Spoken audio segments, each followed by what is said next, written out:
आणि एक breaking news अशी की राज्यात आरोग्यासंदर्भात नवा कायदा येण्याची शक्यता आहे।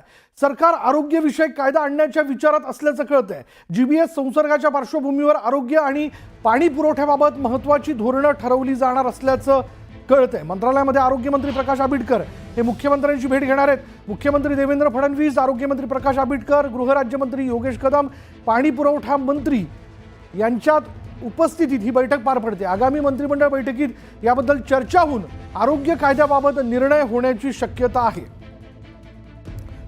आणि आता क्षणाची महत्त्वाची बातमी आपण बघतोय। आरोग्यमंत्री प्रकाश आंबेडकर मुख्यमंत्री देवेंद्र फडणवीस यांची भेट घेत आहेत। अर्थात त्या पाठीमागे आता सद्य परिस्थितीत घडणाऱ्या घडामोडी ज्या आहेत त्या कारणीभूत आहेत। ज्या सगळ्या प्राप्त परिस्थितीत काही निर्णय घेणं फार आवश्यक आहे। राज्यात आता आरोग्यासंदर्भात नवा कायदा येण्याची शक्यता आहे। सरकार आरोग्यविषयक कायदा आणण्याच्या विचारात आहे। जीबीएस संसर्गाच्या पार्श्वभूमीवर आरोग्य आणि पाणी पुरवठ्याबाबत काही महत्त्वाची धोरणं ठरवली जातील, त्याबद्दलचे निर्णय घेतले जातील। आणि आता एक नजर महत्त्वाच्या बातम्यांवर। प्रायोजक पुष्कराज रागी डिलाइट्स, महाराष्ट्राचं लाडकं आणि नंबर 1 नाचणी सत्व।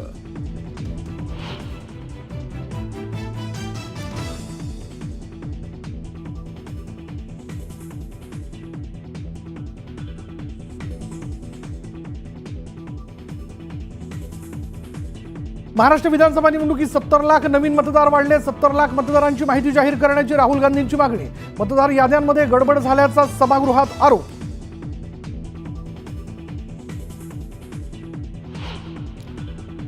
बेरोजगाराची समस्या कोणतंही सरकार सोडवू शकलं नाही। सरकार बेरोजगारांचं ऐकतही नाही, राहुल गांधींची लोकसभेत कबुली।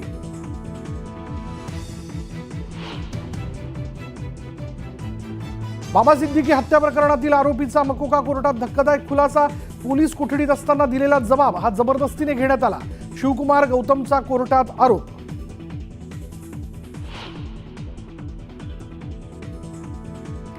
महिला मुलींना सुरक्षित ठेवण्यासाठी महाराष्ट्रात लवकरच धर्मांतर विरोधी कायदा आणू, मंत्री नितेश राणे यांचं वक्तव्य।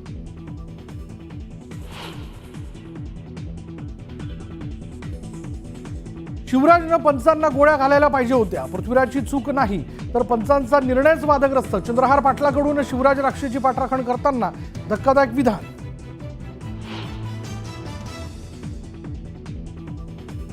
अंजली जमानिया उद्या मुख्यमंत्र्यांना पुरावे पाठवून मोठा खुलासा करणार, तर येत्या शुक्रवारी भगवानगडावर महंत नामदेव शास्त्रींची घेणार भेट।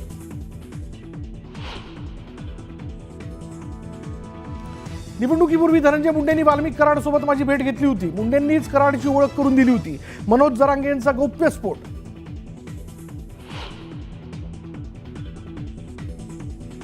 मराठा आरक्षणासाठी कुणीही आत्महत्या करू नका, मुख्यमंत्र्यांना आणखी किती बळी हवेत, मनोज जरांगे यांचा मुख्यमंत्री देवेंद्र फडणवीसांना थेट सवाल।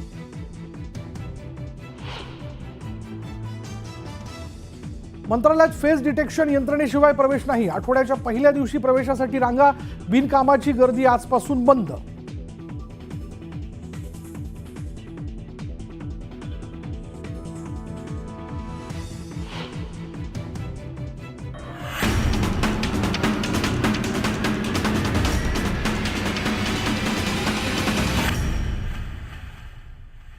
आणि आता आपण बघणार आहोत सुपरफास्ट 100। शिर्डीतील दुहेरी हत्याकांडात पोलिसांनी एका संशयित आरोपीला ताब्यात घेतलंय, तर हल्ला झालेल्या तिसऱ्या व्यक्तीवर रुग्णालयात उपचार सुरू आहेत। अद्यापही सर्व आरोपींना अटक करण्यात पोलिसांना यश आलेलं नाही। शिर्डी हत्याकांडातील हत्येचा दुसरा व्हिडिओ समोर आलाय। नितीन शेजवळ या कर्मचाऱ्यावर साकुरी परिसरात हल्ला झाला। अनेक वार करून त्याची हत्या करण्यात आली आणि याच घटनेचं दुसरं सीसीटीव्ही समोर आलंय।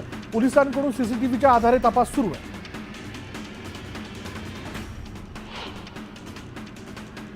शिर्डी हत्याकांड प्रकरणी भाजप नेते सुजय विखेंनी पोलीस अधीक्षक राकेश ओलांची भेट घेतली।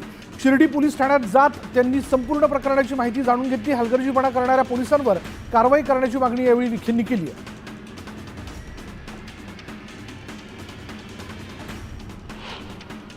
चेन्नई जोधपूर एक्सप्रेसमध्ये काल बसण्याच्या जागेवरून वाद होऊन एका प्रवाशावर हल्ला करण्यात आला, ज्यात त्याचा मृत्यू झाला।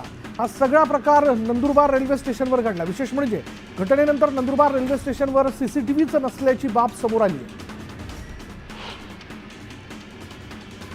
नंदुरबार रेल्वे स्टेशनवर सुरू असलेल्या अवैध आणि गोरखधंद्यांना पाठीशी घालण्यासाठी सीसीटीव्ही लावले जात नाहीत का, असा संतप्त सवाल मंत्री जयकुमार रावल यांनी केला. रेल्वे दुर्घटनेतील मृतांच्या कुटुंबियांची भेट घेताना रावल यांना अश्रू अनावर झाले. बदलापूरमधील लैंगिक अत्याचार प्रकरणी पोलीस निरीक्षकांची हस्तक्षेप याचिका कोर्टानं स्वीकारली आहे. निलेश मोरे यांच्या हस्तक्षेप याचिकेवर 6 फेब्रुवारीला सुनावणी होणार आहे. महाराष्ट्र विधानसभेच्या निवडणुकीत 70 लाख नवीन मतदार वाढले असा गंभीर आरोप राहुल गांधींनी केलेला आहे. या वाढलेल्या मतदारांची यादी जाहीर करण्याची मागणीही राहुल गांधींनी केली.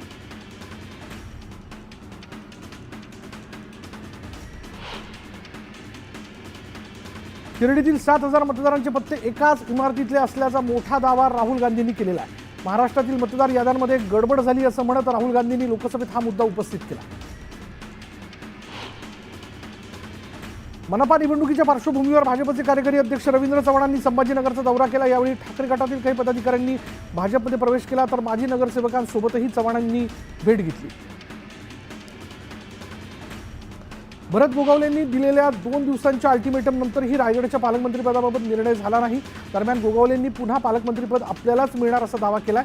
मुख्यमंत्री 2 दिवस दिल्लीत होते आणि त्यामुळे निर्णयासाठी आणखी 2 दिवस लागतील असं गोगावले म्हणाले. पंतप्रधान नरेंद्र मोदींवर टीका करणारा संजय राऊत मूर्ख माणूस असल्याची जहरी टीका खासदार नारायण राणेंनी केली.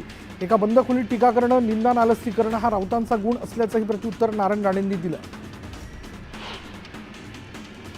नवी मुंबईत वनमंत्री गणेश नाईक यांनी जनता दरबार घेण्यास सुरुवात केली. जनता दरबारात आपल्या समस्या मांडण्यासाठी नागरिकांनी मोठ्या प्रमाणात गर्दी केली. महाविकास आघाडीच्या काळात राज्यात अनेक लव्ह जिहादची प्रकरणं समोर आली आहेत. मात्र आगामी काळात राज्यातील महिला सुरक्षित राहाव्यात यासाठी कडक धर्मांतर विरोधी कायदा आणणार असल्याची माहिती राज्याचे मंत्री नितेश राणे यांनी जाहीर सभेत दिली. धनंजय मुंडेंनी प्रयागराजला जात कुंभवारी केलेली आहे. मुंडे संतांच्या चरणी लीन झाले. मुंडेंनी आचार्य महामंडलेश्वर श्रीमंत सुधीरदास महाराजांचे आशीर्वादही घेतले. बीडमध्ये कायदा आणि सुव्यवस्था राखण्यासाठी बीडचे पोलीस अधीक्षक ॲक्शन मोडवरती आलेले आहेत. केवळ महिनाभरात बीडमध्ये दारू, वाळू, गुटखा माफियांवर 671 गुन्हे दाखल करत 1.25 कोटींचा मुद्देमाल जप्त करण्यात आला. तर अधिकाऱ्यांचं मनोबल उंचावण्यासाठी बक्षीस योजनाही सुरू करण्यात आल्या. निवडणुकीपूर्वी धनंजय मुंडेंनी माझी भेटी घेतली. धनंजय मुंडेंसोबत वाल्मिक कराडही आला होता असा गोप्यस्फोट मनोज जरांगेंनी केला. भेटीवेळी मुंडे मला सांभाळा, माझ्यावर लक्ष राहू द्या असं म्हणाले आणि सगळे पाया पडले असं जरांगेंनी सांगितलं. आरोपींना यंत्रणा सोडणार नाही ही धनंजय मुंडेंची टोळी आहे. आरोपींना लपवलं जाते असा आरोप मनोज जरांगेंनी केला. या टोळीमुळे एका नेत्याने जिवंतपणी मरण यातना भोगल्या असा दावाही जरांगेंनी केला. जरांगेंना प्रत्येक ठिकाणी बोलायची गरज नाही असा टोला विजय वडेट्टीवारांनी लगावलाय. देशमुखांबद्दलची घटना भयावह आहे आणि त्या घटनेला समाजासोबत जोडू नये असं वडेट्टीवार म्हणाले. विजय वडेट्टीवारांच्या टीकेला मनोज जरांगेंनी प्रत्युत्तर दिलं. आम्ही का बोलायचं नाही असा सवाल जरांगेंनी विचारला. तू सर्व बोलायचा ठेका घेतलाय का, अशी टीका जरांगेंनी केली.